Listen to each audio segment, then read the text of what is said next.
fluidificación, ¿no? Que el sujeto que se quiere realizar universalmente justamente se realiza porque tropieza, porque se rompe la media, porque el fluido no funciona. De modo que la ambigüedad de la conciencia nos debería llevar a ver en Hegel, en estos sujetos individuales de Hegel que se están realizando en la sociedad moderna, por lo menos un pelín de ironía, me gustaría defenderlo, porque políticamente la ironía tiene demasiadas implicaciones, y desde luego una escisión de la conciencia. Una escisión que es una escisión interior, pero que también es escisión respecto al propio tiempo. Por decirlo de otro modo, por volver a citar a Goethe para acabar, ¿no? Si por un lado, como decía Hegel, la filosofía es su tiempo expresado en pensamientos, Goethe decía que el que el filósofo es que no está de acuerdo, o que está en desacuerdo, que es un eins, ¿no? Que no es uno con su propio tiempo. Entonces, entre pensar el tiempo en pensamientos, que era lo que hacía el filósofo, o estar en desacuerdo con el tiempo, que es lo que hace el filósofo de Goethe, aquí está, yo decía, la ambigüedad de la conciencia.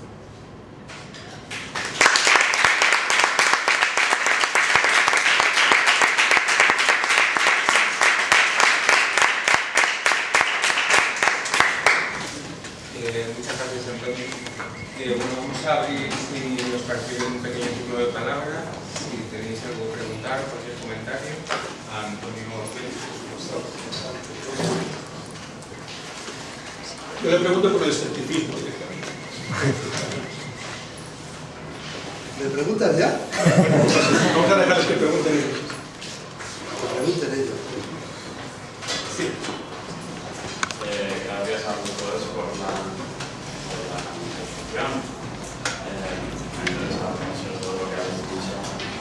Yo quería hacer una pregunta que valiera para los dos, que me contestaréis los dos, aunque bueno, se pueda formular de maneras distintas a las distintas exposiciones. La pregunta para Félix sería la siguiente. No sé si has entendido el comentario que has hecho bien sobre la ambigüedad y lo que te disgusta o disgusta el término. Desde el punto de vista del énfasis que hoy mismo y en otras ocasiones has hecho en la, creo que lo hemos llamado al principio contradictoriedad del ser, tú dirías que lo que Antonio ha llamado ambigüedad, o algo así, lo que él ha querido describir son cosas, esa y otras, que tienen cabida después de la fenomenología. Has presentado la fenomenología como no podía ser de manera, como un camino de desesperación, pero que nos lleva, nos coloca en un punto de vista o estancia, o como sea, más allá de esa desesperación. A partir de ahí, ¿hay espacio para esas cosas? Ambigüedades, o muy brevemente se podría desarrollar. La pregunta para Antonio sería una pregunta un poco más directa, quizá. Esto que igual no he seguido todo el argumento que ya está perdido al final. Esto que has dicho sobre que dicen verdadera, que sí, no, y sobre todo lo último acerca de la distancia que se mantiene, ¿esto es algo que tú crees que Hegel ha querido explicar, ha querido exponer así? O algo que pues que no ha acabado de resolver, que no ha acabado de atar, que quizá no estaba en condiciones de atar, puramente porque estaba hablando de cosas que estaban naciendo. Y entonces era difícil saber cómo de verdad y cómo no encajan. Dicho así también me abstracto. No sé si es la misma pregunta con dos, pero En el fondo es la misma pregunta, yo creo. Sí, yo creo porque gewiss, ¿no? Decían el burgués, el petimetre, siempre cuando le dicen alguna cosa responde gewiss. Es decir, estoy de acuerdo, vale, ¿no? Justamente porque no quiere comprometerse, entonces dice que sí a todo. Entonces, gewissen es literalmente la colección de las cosas sabidas. Gewissen, es colección, algo pasado, se utiliza como prefijo en los verbos para indicar que algo está pasado, que es el gewissen, ¿no?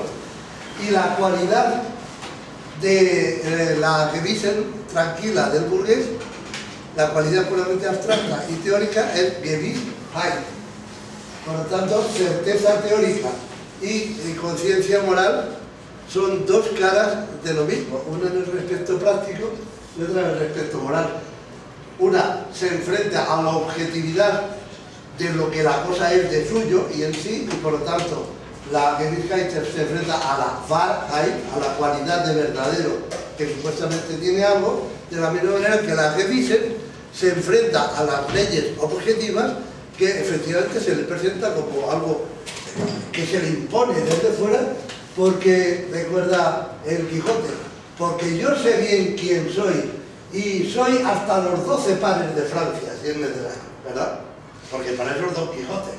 Y entonces todo aquello que se le diga choca con su propia Gewissen, ¿no? Lo cual quiere decir que efectivamente está loco, porque no reconoce que esa conjunción de certezas no es sino la sedimentación mostranca de término medio de aquello que normalmente estamos surgiendo en esos momentos, se llama la opinión pública, ¿verdad?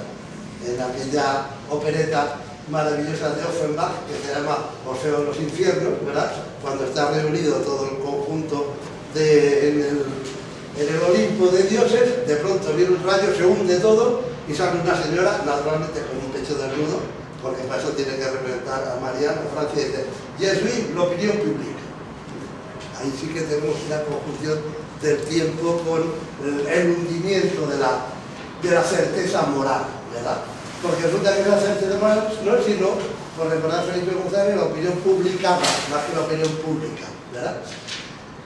¿Cuál es esa ambigüedad? Pues que la Gewissen no sabe que ella misma no es sino una repetición de lo que se dice, de lo que se habla, de lo que se dice, de lo que Heidegger llamaría el man o el ser, dice, ¿no? Y por lo tanto, cuando cae en la cuenta de que ella no es sino esa colección de refranes, tiene que autodestruirse o bien tiene que intentar destruir aquello que se le presenta delante, como Don Quijote cuando va contra los ejércitos de ovejas o contra los molinos, ¿verdad? El resultado de los dos casos es catastrófico, ¿verdad?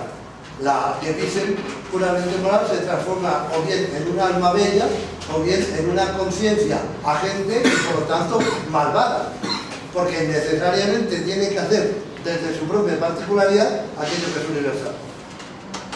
Digamos entre paréntesis, estamos aquí en la casa, que Podemos está un poco en la tesitura, evidente, la del alma bella o la conciencia agente, las manos sucias, ¿verdad? La solución que saca Hegel al final de la moralidad y el paso a la eticidad es muy curiosa, más allá de la ironía, y es: obra de manera que te sientas a ti mismo como un criminal, aunque no llegues a realizar el crimen. Porque si no reconoces dentro de ti mismo esa criminalidad al límite, jamás podrás alcanzar el estadio ético, ¿verdad? Así pues, es la posibilidad de sabernos criminales sin llegar a realizarlo. Hombre, si lo realizas todavía mejor, porque la pena honra al criminal y por lo tanto nace un verdadero ciudadano. Eso sería la consecuencia realmente irónica en que el verdadero ciudadano es el criminal que ha cumplido su pena. Por ejemplo, Junqueras es el verdadero ciudadano. Puigdemont, en cambio, es un golfo, porque se llega a ser ciudadano, ¿verdad? Entonces, esa es el paso a la eticidad significa la autodestrucción de la Gewissen puramente formal. De la Gewissen formal. Es decir, ¿qué es la Gewissen formal? Es decir, yo sé bien quién me soy, Don Quijote o el fariseo, que se da golpes de pecho. Por ejemplo, fariseo y filisteo eran típicos refranes en la época contra el pequeño burgués, contra el petimetre, ¿verdad? Entonces, Yo creo que ahí es donde se podría eliminar la Zweideutigkeit, que no deja de tener un cierto parecido a el hundimiento del Dios mosaico, puramente abstracto, y el hombre concreto, que es Jesús. También aquí en la moralidad es el hundimiento, la muerte del individuo moral, por así decir, para enfrentarse a algo que ya no es simplemente la ley objetiva, sino al contrario, el torrente de la vida, que es la familia. Y a partir de ahí volvemos a repetir la fenomenología de alguna forma, ¿no? Dentro de la filosofía del derecho, ¿no? Eso es lo que... De todas formas hay una cosa admirable y muy difícil de entender, y siempre lo será. A saber, lo ha señalado Antonio, la ordenación de la fenomenología es inversa en el aspecto de la moralidad y la eticidad, habla de la filosofía del derecho, o sea, volcada por completo. Es decir, él seguramente pensaba en la fenomenología en un plan un poco ingenuo, es decir, primero como un buen estudioso, un buen estudiante. Primero viene Leibniz, luego viene Kant, después viene Fichte y luego vengo yo. Shelley no, porque es tonto. Pero, entonces, claro, ¿quién es Fichte? Pues más que Kant, ¿quién es Fichte? Pues el de la conciencia moral, es decir, el yo frente al no yo, que es el mundo, y yo tengo que realizarme en el mundo justamente destruyendo los obstáculos que impiden que yo me reconozca a mí mismo. Bueno, es el padre del romanticismo, Fichte, claro, es decir, el titán, ¿verdad? Lo llamaban, ¿no? Entonces, eso seguramente explica que cuando él ya es mayor y tal, ¿verdad? Y ha aprendido mucho de sus años en Nuremberg, ¿no? Entonces vuelca la cosa. Es muy interesante verlo también en la propedéutica, ¿no? Cómo va cambiando. Sí, vuelca, por ejemplo, en la filosofía del derecho siempre se remite a la fenomenología, y tanto aquí, en el caso de la Revise como con Antígona, tenemos unos parágrafos horribles para las mujeres, ¿no? Horribles relativamente, porque Hegel, comparado con Kant y otros, era casi un feminista, ¿no? Pero dice la mujer en casa, porque la mujer es lo particular, los hombres la ciencia y el universo, y la mujer es la piedad, el cuidado y la caridad. Y dice, pero esto ya lo dije yo en Antígona, hablando de Antígona en la fenomenología. Y hablando de la conciencia, también dice, pero esto ya lo dije también en mi fenomenología, cuando habla de Schlegel, ¿no? Ya le di el palo allí, ¿no? Así que, pero complementando un poco lo de Félix, ya que decía lo de la opinión pública, hay dos frases geniales en la filosofía del derecho, ¿no? Sobre la opinión pública. Dice, primero, la opinión pública, por eso tiene que ser tanto despreciada como respetada. Respetada porque ahí está lo más concreto y lo más del espíritu, pero por otro lado despreciada porque ahí está lo peor, ¿no? Y un poquito más abajo, bueno, ya esto es un añadido de estos, no se sabe si es suyo, en la opinión pública está todo lo falso y todo lo verdadero, ¿no? Es también el mal de Heidegger, este caldo en el cual está el espíritu y están los individuos, ¿no? Y volviendo a la cuestión de la certeza, y quizá el capítulo 4 de la fenomenología, de la autoconciencia, del amo y el esclavo, no en vano ha sido el más famoso y tiene algo de central, ¿no? Pero es cuestión de fijarse en el título. El título del capítulo es la verdad de la conciencia de sí, la verdad de la certeza de sí mismo. Una cosa es estar cierto de sí mismo y otra cosa es que eso se haga verdad, ¿no? Y la verdad de la certeza de sí mismo pasa por todo el proceso de reconocimiento, pasa por la libertad del otro, que a su vez reconoce mi libertad. De manera que de ahí a pensar la sociedad moderna como entramado de individuos que se reconocen para que poder estar ciertos de sí mismo, para que la certeza de sí mismo, que es una certeza particular, se haga verdad, que la verdad es universal. Esa sería la conexión. Pero respecto a tu pregunta de si Hegel lo tenía claro o si lo arreglaba así, no lo sé. Yo creo que a mí me interesaba leer Hegel en esto desde una pregunta mucho más contemporánea, que es, ¿qué significa vivir en una sociedad libre? Vivir libremente, una pregunta que se supone que nos hacemos en nuestras sociedades supuestamente libres, ¿no? Y por un lado está eso, y por otro lado está pues la convicción que tenemos muchos de que Hegel es quien ha sido la conciencia de la modernidad y quien ha pensado realmente la sociedad moderna. Y la filosofía del derecho se puede leer de muchas maneras, pero es una filosofía de la sociedad moderna. cuáles son las esferas, los niveles en los cuales la sociedad moderna se entiende a sí misma, también institucionalmente. Luego aquí hay muchas disputas. Si uno recoge la crítica actual, claro que los alemanes son muy críticos con la filosofía del derecho y piensan que de ahí, pues, no es que llegara al nazismo, pero bueno, casi todos los males de Alemania vinieron aquí. Mientras que las lecturas norteamericanas son curiosamente infinitamente más tolerantes. Ven la democracia americana en la filosofía del derecho. Sin hacer por ello desde un socialdemócrata, que a veces lo sería, pero yo creo que va bastante más al fondo que los socialdemócratas. Si Marx lo dio bien también. Pero, bueno, desde esa doble lectura, ¿qué significa ser un sujeto libre en una sociedad libre? Es la pregunta de hoy. Y sabiendo que Hegel, en cierto modo, nos da la pauta con la filosofía del derecho, que es algo que se debe reescribir. Uno de los intentos ha sido de Hegel, último con el derecho de la libertad, todas sus críticas, pero de alguna manera estas tres esferas de lo afectivo, lo familiar, lo económico, la sociedad civil, lo político y el Estado, como tres esferas autónomas y alzadas jerárquicamente, yo creo que eso se va a mantener siempre, por lo menos mientras estemos en el mundo moderno. Lo malo es cuando se acabe el Estado, se acabe la política, si volvemos a la jungla, que es la sociedad civil, algunos lo ven así, pues entonces estamos perdidos. Pero todo se acabará acabado el mundo moderno y no habrá autonomía individual. Bueno, entonces leyendo con esa plantilla la pregunta de qué significa vivir en una sociedad libre, es donde yo como lector veo el problema con Hegel, ¿no? Creo que es tremendamente lúcido respecto a qué es un individuo, tanto como Kierkegaard, tanto como todos los existencialistas, pero por lo menos en mi lectura de la filosofía del derecho veo que le falta la capacidad para ver la escisión de la media nota o cierta capacidad de ironía, ¿no? Pero eso lo tendría que pensar yo más. ¿Qué pasa con la ironía de Hegel? Es verdad que luego hay otra ironía de Hegel, que la ironía de Solger, ¿no? Que es algo reciente siempre. Es así, aceptada por Hegel. De todas formas, piensa un poco lo que decíamos, que a nivel individual solamente el que es capaz de reconocerse a sí mismo como potencial criminal, solamente aquel que es capaz de interiorizar el crimen en sí mismo, destruir la criminalidad que supone el querer ser para sí, sin ser a la vez para otros, o en sí, o para nosotros, siguiendo un poco la fenomenología, se repite a un nivel, porque claro, todo es cíclico, o mejor, todo es cicloide, si quieres, se repite en la filosofía del espíritu objetivo misma, porque hay un punto que es realmente interesante. Cuando él está hablando del capitalismo industrial, lo que llama sistema de las necesidades, el estado burgués, podríamos llamar, dice que aquí, por vez primera, en sentido propio, se puede hablar del hombre como tal.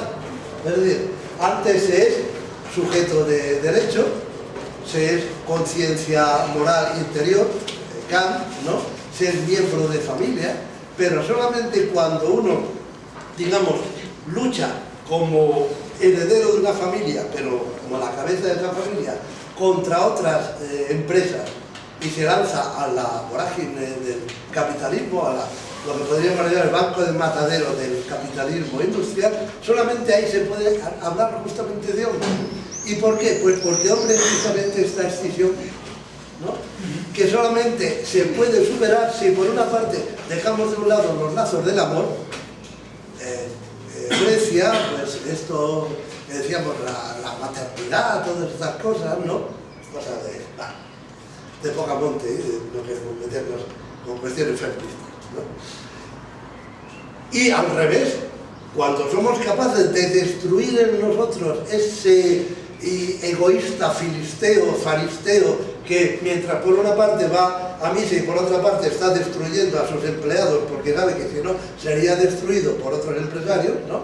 Es capaz de reconocer justamente esa interioridad y por tanto elevarse. ¿Cómo se eleva? Pues según él de nuevo se repite lo mismo. Es decir, el burgués ve que el Estado es punitivo, es arbitrario, no le deja hacer lo que le da la gana. Él quisiera que el Estado fuera el Estado gendarme, el Estado liberal, para el que soñaba Benjamin Constant, por ejemplo, el de ser fair, y sin embargo ve que se le obliga a seguir unas normas de conducta, porque si no, efectivamente, llegaríamos a un Hobbes ahora multiplicado, es decir, el capitalismo salvaje. Y por lo tanto es necesario que las leyes del Estado se cumplan de arriba abajo, por así decir, ¿no? Pero claro, entonces, ¿cómo se puede ser libre en una sociedad donde se imponen las leyes al arbitrio de cada uno de los empresarios, en este caso, es decir, de los capitalistas, de luego no dejándolo al libre mercado? Hegel es absolutamente claro, no es atomista en el ámbito físico, ni lo es ni mucho menos en el ámbito liberal burgués, ¿verdad? Solamente puede hacerse cuando cada uno reconoce que solamente si cumplen las leyes del Estado, que a su vez son el resultado de sus propias pasiones, solamente cuando reconoce ese bucle, entonces es posible establecer una mínima regulación de la cual él por lo demás no se hace la menor ilusión. ¿Por qué? Sabe que el desarrollo del capitalismo industrial se debe a la máquina, y la máquina es la que utiliza al hombre para convertirlo en un mero miembro en el engranaje de la máquina, y por lo tanto no para que salte a ser ciudadano, sino al contrario, para que se convierta en una parte más de la maquinaria. Y ahí sí que tropezamos con algo que Hegel desde luego no logra cumplir, pero solamente tiene dos posibilidades: que se marchen a Australia o a América, porque además estos idiotas indios que son medio tontos, pues al ser civilizados por los buenos europeos, pues harán que este sea un país con mil focos. Por ejemplo, Australia, Canadá, y sin embargo vienen ustedes a América del Sur, ¿qué mierda es eso? Porque claro, eso lo tienen que hacer españoles que son medio burros, ¿no? O bien lo que llaman la solución escocesa. Si tú no formas parte de ninguna corporación, si no estás inscrito en ningún tipo de sindicato, digamos actualmente, ¿verdad?, entonces eres un paria, eres un lumpen, y por lo tanto lo único que queda es que te dedicas a la limosna, lo cual hace que ese hombre sea indigno a sus propios ojos y a los ojos de los demás, porque es incapaz de proveer para su propio trabajo. De ahí la generación de lo que él llama el resentimiento, que es recogido muy bien por Marx cuando habla del lumpenproletariado, que dice, bueno, en realidad son los gorilas, los garrotes de los capitalistas, ¿verdad?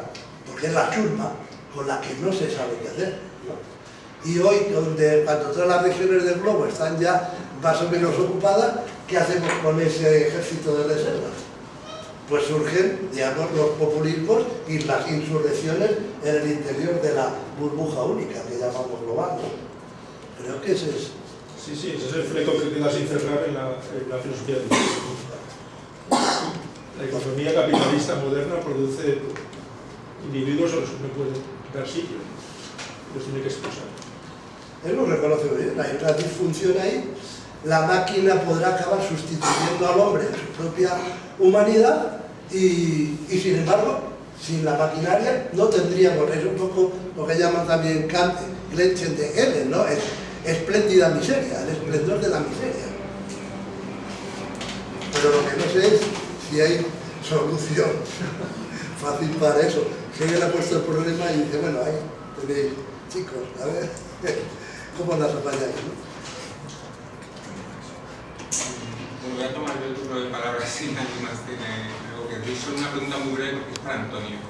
Me gustaría que fuese brevemente la referencia que ha soltado Hannah Arendt, porque en todo el planteamiento de la ironía pues, podríamos, yo creo, dejar todos de pensar en ella y en concretamente este texto, el pensar y las reflexiones morales, de la reivindicación de la figura de Sócrates, del diálogo consigo mismo y del pensamiento como fluidificador, si se quiere, del prejuicio que deja un espacio a la posibilidad del juicio, ¿no? Entonces, estar fuera del tiempo o a contratiempo con respecto al propio tiempo me hacía pensar también en algo que decía ella sobre sus propios amigos en la Alemania nazi, era que lo que más me había impresionado no era el comportamiento de los nazis o de sus enemigos, sino de sus amigos que, impresionados por el ascenso del nacionalsocialismo, creyeron que ese era el camino por el que iba la historia y entendieron que debían de estar a la altura de la historia, no a la altura del propio tiempo. Entonces, precisamente, contraponer ese estar a la altura del propio tiempo con la filosofía como un contratiempo y el estar fuera del tiempo como el ejercicio de la filosofía, pero como un ejercicio fundado en la libertad, entiendo.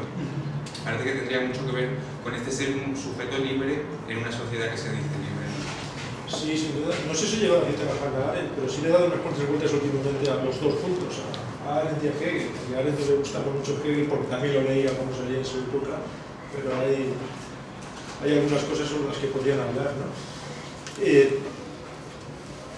Más que lo del contratiempo que veo más claro, me interesaría mucho más que se puede desarrollar y pensar este texto que has hablado justamente, de pensar en las consideraciones morales sobre este Sócrates, donde Arendt pone justamente el pensamiento como condición de posibilidad del juicio, no necesariamente del juicio bueno, ¿no?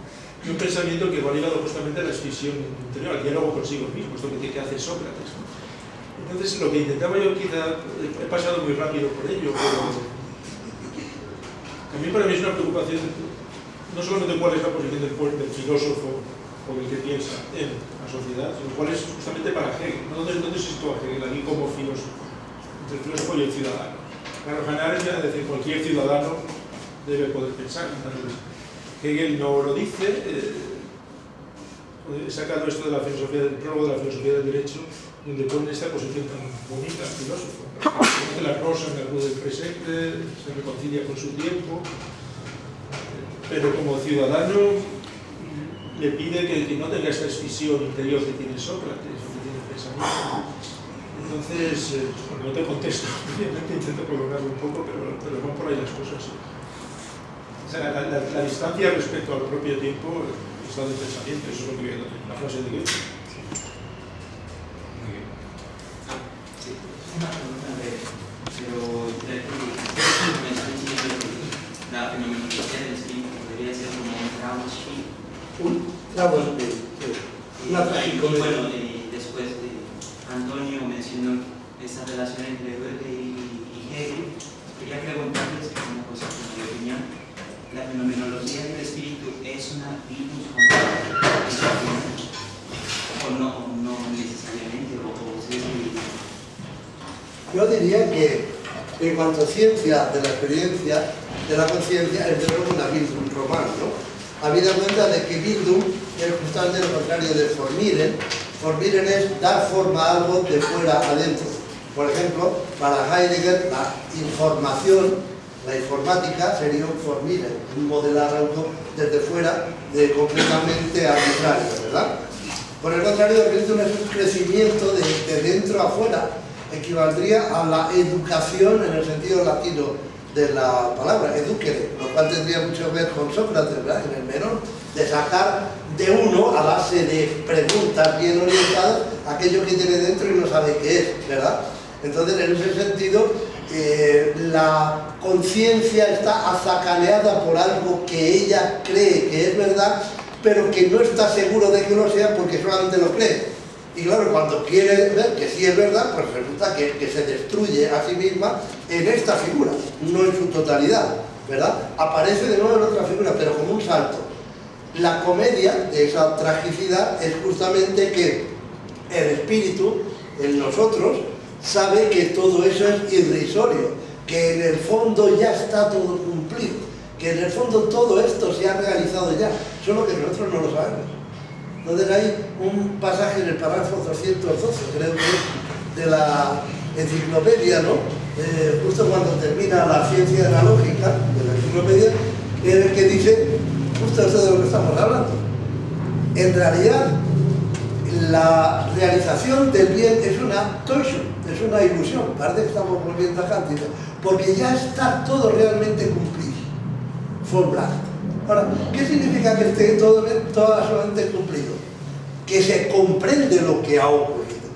Y ahí yo ya no estaría de acuerdo con Antonio si notamos el sentido fuerte de la palabra, de ahí el choque brutal con Hölderlin. No quiero saber nunca más nada de él. ¿Por qué? Porque Hölderlin es el gran representante de la Vereinigung filosofía, de la filosofía de la unificación. No hay reconciliación en Hegel. Quien lo ha entendido muy bien, curiosamente ha sido Engels, cuando lee a Hegel, que a su vez lee al Fausto de Goethe por boca de Mefistófeles, cuando dice todo lo que esté, todo lo que está ahí, todo lo que parece tener consistencia, es digno de sucumbir, ¿verdad? Y por eso es el espíritu de la negación, Mefisto. Pero Engels lo lee eso en sentido revolucionario, y el hecho de que algo exista significa ya de suyo que es malo. Pero eso es el manifiesto comunista del 48, ¿no? Alles ständige, alles stände ist Vernunft. Und alles Heiligen wird Goethe. Es decir, todo lo sagrado viene profanado y todo lo establecido y todo lo estamental se evapora como humo, ¿verdad? Eso es la negatividad terrible que era. Si queremos llamarlo a eso ironía, pues es una ironía bastante terrible, ¿no? Pero por eso yo no creo que haya reconciliación. Yo no veo reconciliación en Hegel en ninguna parte. Al contrario, la leo quizá de una manera, si tuviera, demasiado romántica, pero la veo como realmente un vía crucis, no solamente la fenomenología, toda la filosofía de Hegel, porque va tropezando constantemente en algo que se llama muerte, naturaleza, lo opaco, lo aórgico, que diría Hölderlin, para remontarse una y otra vez, hasta que al final llega a la religión. ¿Y en qué acaba la religión? Pues con una cruz. ¿Y qué hace el filósofo? Pues yo por eso me recuerdo algunas veces con las palabras que dice el demonio en la novela de Saramago, el Evangelio según Jesucristo, que dice, hace falta ser Dios para poder soportar tanta sangre. Y yo diría, hace falta ser Hegel para poder soportar tanta sangre.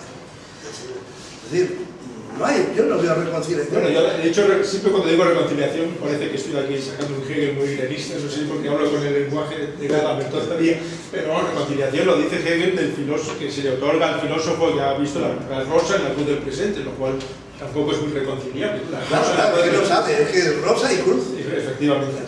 Pero me ha gustado la idea del Trauerspiel, ¿no? Es verdad que una vez un román, esto está ya dicho muchas veces, pero se dice el Trauerspiel incluso en sentido de Benjamin, ¿no? No sé si lo estabas pensando. Porque No, yo no un momento, lo había dicho yo.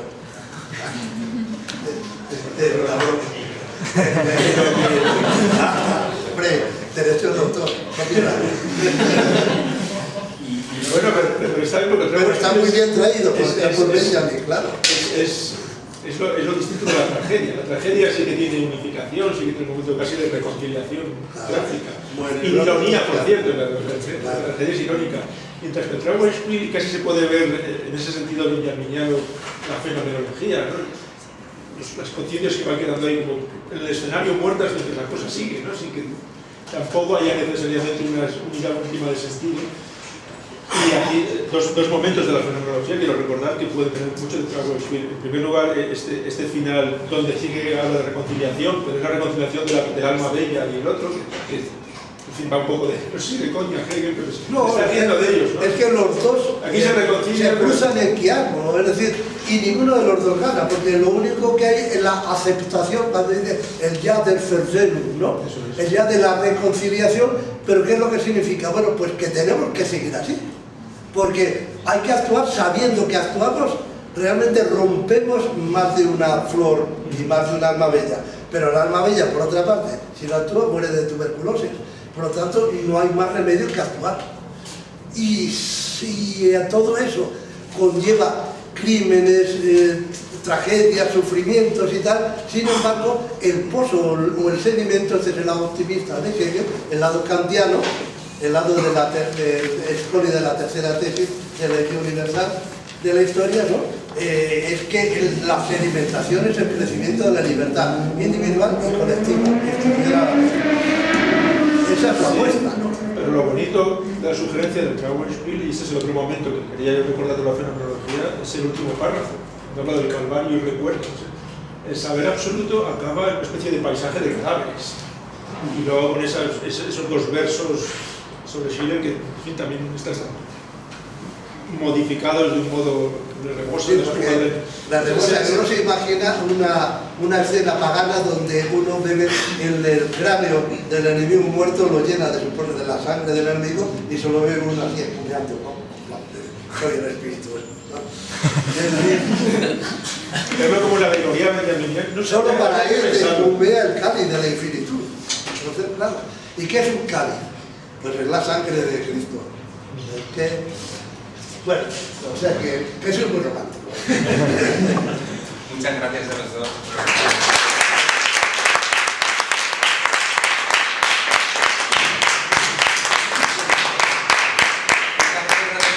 No nos despedimos sin recordaros que mañana nos vemos en la tercera jornada, pero que comenzará a las 12, ¿vale? No a las 20, con Valerio Rojo y Miguel Sánchez Marín.